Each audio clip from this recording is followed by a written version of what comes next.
ဒီမှာကကျွန်တော်စက်ပစ္စည်းတွေနဲ့ပတ်သက်တဲ့ပစ္စည်းမျိုးစုံရလိုက်တယ်ဖြစ်ရကျွန်တော်အားလျော်သုံးပစ္စည်းဒီမှာသုံးနေပြီးချိန်ဒီဟာကိုရင်းစို့ကျွန်တော်ပြန်ချတင်တင်ကောင်းချနေတာဆိုတော့ကျွန်တော်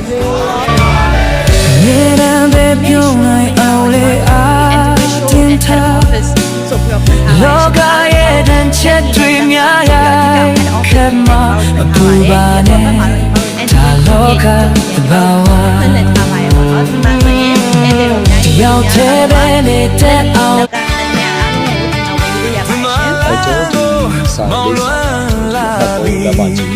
ရှိတယ်။ transport show တော့ဘာမှမလုပ်ဘူး။ပြောက်ဘူး။လမ်းမှာလည်းဖြစ်တော့တော်လေးတော့ဘောချာ။ဒါတွေပါထိုးနေတဲ့အစီအစဉ်တွေတွေ့ပြီးလဲဆိုတော့တော်လေးကိုအနေနဲ့စီဝိုင်းတော့ဒီမှာပြန်ပါရှိနေ